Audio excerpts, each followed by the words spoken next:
Ladies and gentlemen, look at this position. That's why I didn't start this video with starting position, but this one, this point of the game. Because in this position, if we just remove the names, and if we just remove the ratings, if we just only see this position randomly somewhere, probably we would have think this game have been played between some lower rating people, because in this position we see a lot of things just doesn't match with basic principles, basic rules of chess. But the fact is, this game actually have been played in between one of the greatest names in chess history, Shakhriyar Mamedyarov, and Grandmaster from Hungary, Gergely Kántor, in World Cup second tour.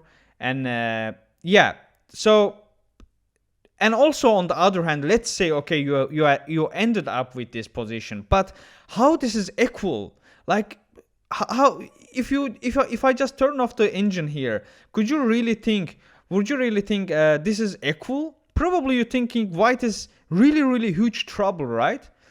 But it's not. It's totally equal, and this game actually ends up with winning by white pieces. And we will come there. We will talk more details. Let's go back to starting position and let's check how actually we ended up in that position. C4, Mamedyarov plays C4 English opening.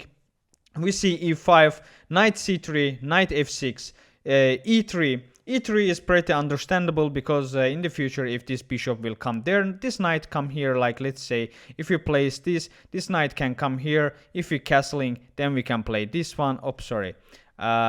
Takes, and then this bishop goes back. It's still equal, but there are some kind of main lines here. I also like to play these lines. And sorry guys.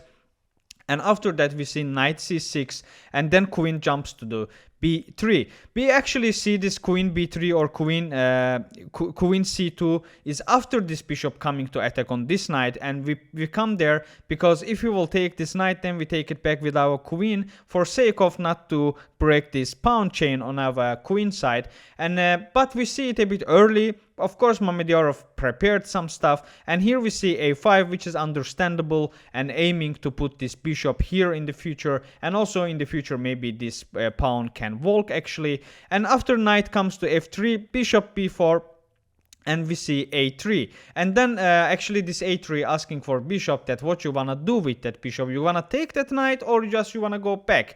Just tell me, decide about it. And Gergely says, okay, I'm gonna take it. Queen takes back, as we mentioned earlier, and queen e7 here we see. After queen e7 also it makes totally sense, because in the future he can push e4. That's the preparation. I mean, that's the main idea behind of this queen e7. And also, why not to just have your queen on this line where king is still sitting in the center and actually doesn't have a lot of place to go at the moment. And then we see b3. Sorry guys, I'm a bit sick, so coughing from time to time. Yeah, so d5 has been played, and c takes d5, knight takes back and attacking on that queen. Queen goes back to c2, and here we see e4. I have analyzed this game before making this video. That's why there are already some marks over the board, and when I play the moves they already appears. And so anyway, and after e4, why not? Because asking for this knight, and this knight is the only piece that have been developed in this king's side, and this knight actually doesn't have any place to go but knight g1, and which means we still have a lot to do. We still have way tempo behind to because our king is still in the center, and we can't castle. Look at here, we cannot castle. And after here, black says, okay, I don't mind. I'm just going to castle. And the point is, Anishkari has a saying, I really like that. Normally, we castling because we want our king safe, right? But sometimes Anishkari says, we castling not for the king, for the rook. And this castling also seems like such castling that to bring this rook to the e file, and in the future this bishop will jump in, or from there, or from just f5, and this rook also can join to the game, or maybe queen f8, and then we'll prepare this c5.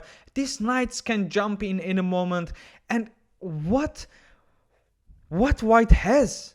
Nothing. But this is modern chess, guys. This is still pretty equal and playable for white pieces, because after their bishop comes to b2, and after bishop f5 we have f4. f4 is the best move here, and Mamedyarov finds it, or maybe this is still in his preparation, because as we can see, he didn't actually spend that much time, so it still might be his preparation, or he already played this position before. So this is kind of familiar position for Mamedyarov. That's pretty obvious from his time. And after bishop f5, as we said, f4 have been played, and here again this is just crazy position. Everything can happen to white king here, but it is still equal, and that's what Gergely, Hungarian grandmaster, also thinks. He sacrificed his bishop. This is not actually a big mistake after this, even though he sacrificed this bishop, but still, as you can see, engine says it's just 0.6 advantage for white pieces, so not big deal. It's still playable. Why? Because he actually sacrificed it, and Shakhriyar took that bishop. Let's talk from here.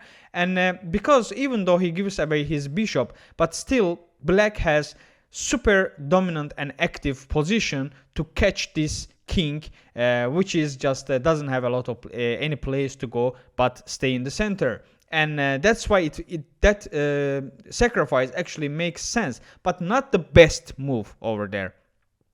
And after this we see another sacrifice, knight e3. Great move, because if you will take it, he will take back with bishop, then you have to play knight, and then he just takes it, and if you takes back, just this is still fine, because this rook comes here in the future, or just this one comes here. Like there are a lot of ideas to can follow up or black pieces, and actually it can even end up some checkmate or something if white won't be careful. But instead of going for that line, there was another like second best move, let's say, and these two moves were the only options to play in this position, by the way.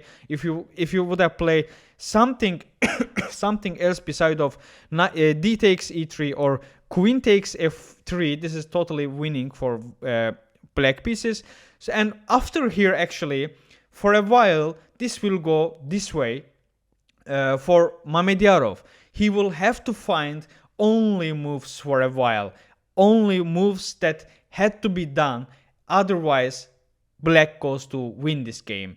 But that's the thing, that's what we are calling Mamedyarov, like Mamedyarov. That's the things makes Mamedyarov, and he will manage it well. And let's see actually what happened. And after queen takes f3, still another super beautiful move, knight d4 again. Knight d4 comes there, attacking on this queen, and also asking for this knight c2 for this fork. And we have to take that knight back, there is no other way. And after taking that knight, queen comes to h4 again, and check, and also asking for this one. Again, there is only two moves to play, either g3 or just coming here with your queen. Anyway, he is going to take this bishop back, and Mamedyarov prefers to play g3, and queen takes d4 and attacking on this rook. There is only one move to play here again, but before playing that, let's say rook c1, because this is also looks nice. But after rook c1, the thing is rook comes to here and asking for this one. You can't come here to protect it. What you gonna do? You can't take, this is check, this is checkmate in one.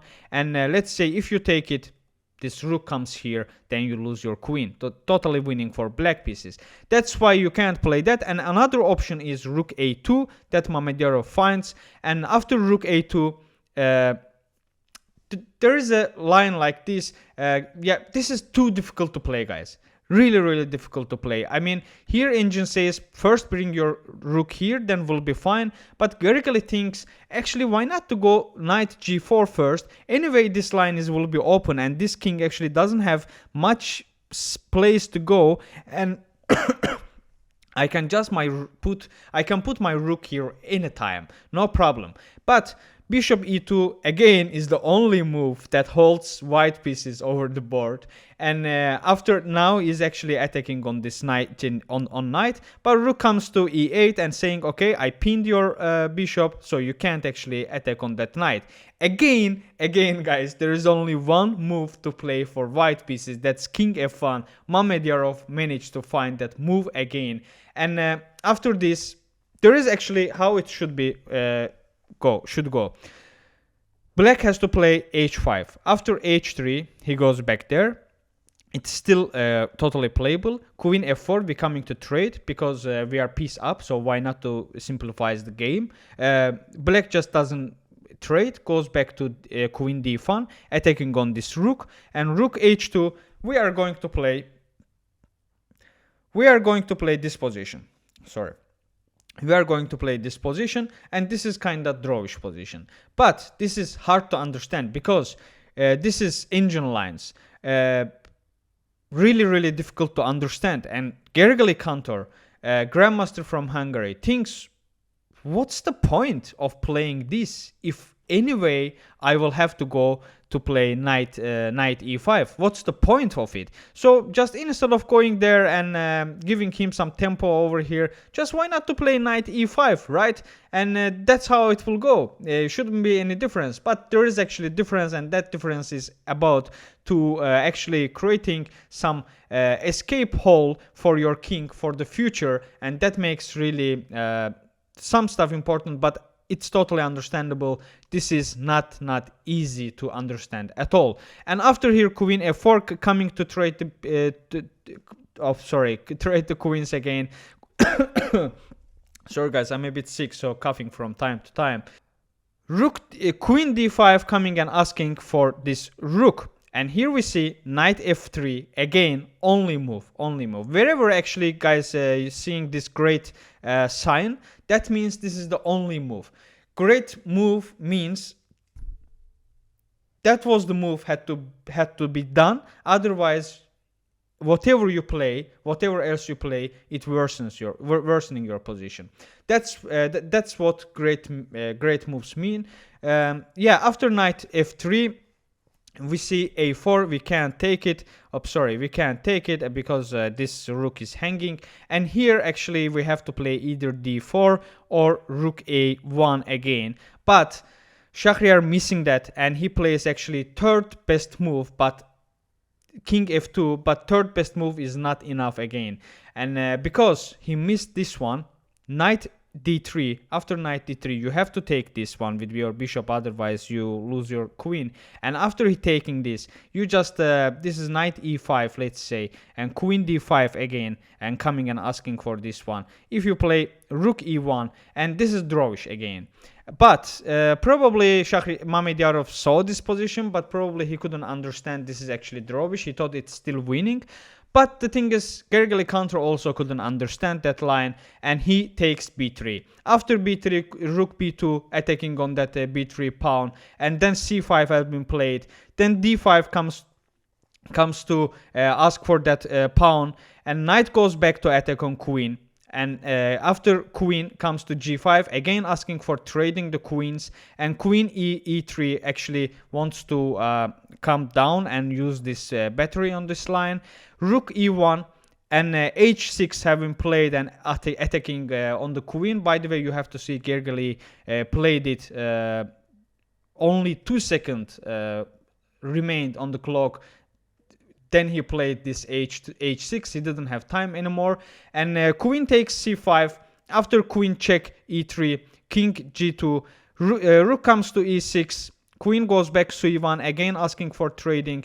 Queen e4, and rook takes b3, and after again that another rook comes to e line again, just black tries his last chances to find something, and after bishop goes c4 attacking on this rook and also this queen, this knight jumps to h4. Actually you can take it, but this is still winning, but after queen g4, actually yeah, still nothing to do for black pieces. But Shakhriyar, instead of that, playing king f2, doesn't want to open front of his king, and after here queen takes f3, and then Gergely Kántor just resigns, or maybe his time just finished, I don't know, because anyway after this it's totally winning. Rook takes this f3, and what you gonna do, what else you going to do? And after here, if you even take it, you're still taking this one and asking for this rook. This is totally winning for white pieces. This was the game, guys. I have been amazed with this beautiful game. A lot of great and beautiful moves that have been played in this game. So that's why I just thought, why not to share this game with you guys. And yeah, I hope you guys enjoyed it as well. If so, please don't forget subscribe to my channel and like this video to be aware of and more such as beautiful chess contents. And also, as you can see, I'm really grateful about my supporters that you can see their names on the video. If you wanna see your own name on my next video, you can find the donation link in the description, and next video your name also will be there. Okay guys, thank you for watching. See you next time. Be safe. Bye bye.